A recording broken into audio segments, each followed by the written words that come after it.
Long before there was a palace in Jerusalem, long before there was a temple in Jerusalem, God appointed a priest named Eli who lived in a place called Shiloh.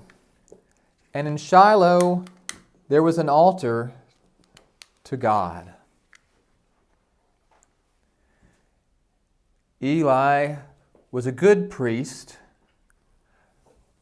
but as he got older and he had children, problems arose. Eli taught his sons how to do the external things of priestly work, the techniques of offering sacrifices.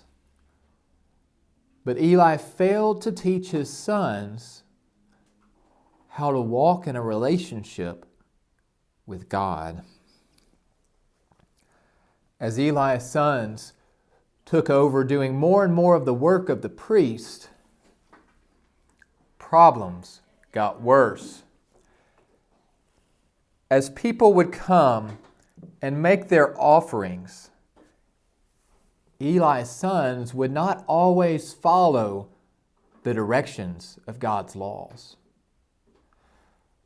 They were supposed to allow the meat and the sacrifice to burn and allow the fat portions of the meat to be burned as a rich offering to God. But often they would steal those fatty portions, and God was displeased with them. As this went on, and as the sacrifices that were offered ceased to be pleasing in God's sight, Eli and his sons lost favor with God. But God still had a plan.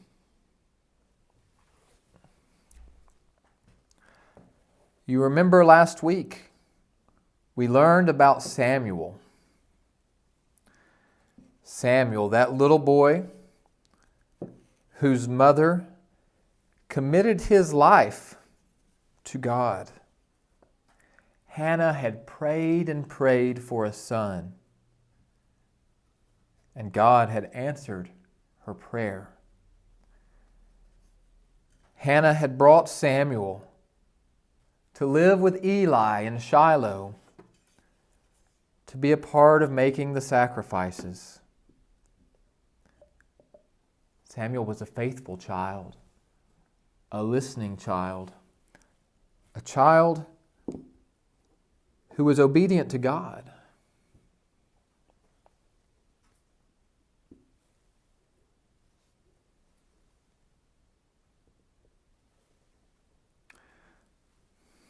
And though in many ways the light of God had gone out because of Eli's sons, there was still hope because of a faithful child. So Eli became like a father to Samuel. And because Samuel was so attentive to the ways of God, Eli did a better job teaching him and instructing him. But I want to tell you about something that happened on one very special night. Samuel lay asleep in bed, but he heard a voice, "Samuel, Samuel." So he woke up, and he went. And he assumed, since Eli was the only one there, that Eli was calling his name. Oh, Eli woke up and he said to Samuel, "Samuel, I didn't call your name. Just go back to bed." And so he did. Then again, "Samuel, Samuel." Eli, "No, child. You must be having dreams. Just go back to bed. And so again, Samuel went back to bed. A third time, Eli, someone's calling my name.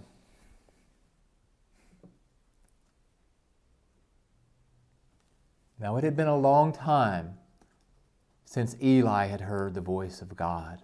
I wonder if you feel like it's been a long time since you heard that voice.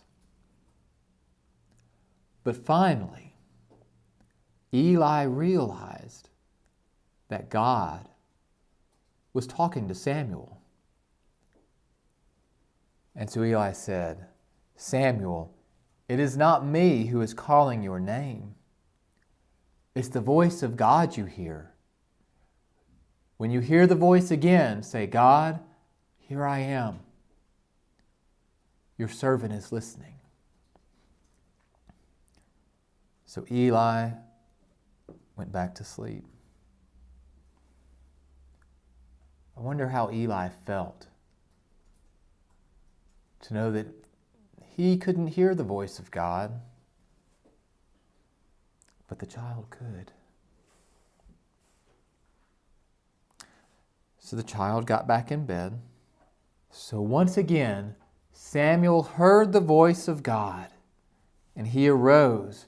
And just as Eli has told him, Samuel said, Here I am, God. Your servant is listening.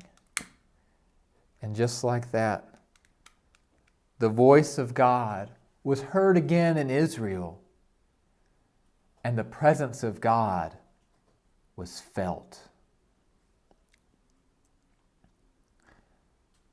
God had a tough message for Samuel. God told Samuel, Eli's family, his sons, have not been faithful. I will remove them from the priesthood. But you, Samuel, you will hear my voice from now on, and you will become my priest.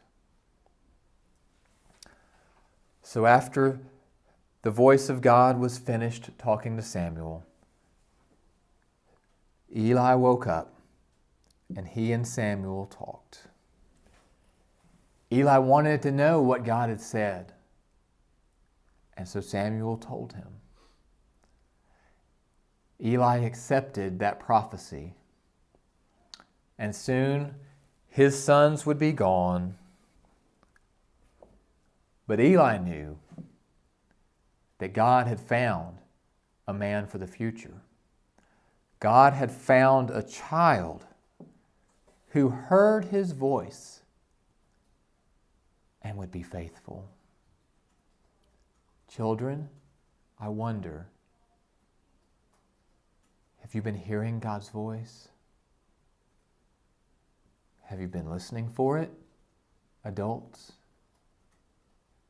Do you miss that voice? Are you listening for the voice of God? May God bless each of us this week. May God give us ears to hear, hearts to accept, and the love to renew our souls as we continue our journey with God.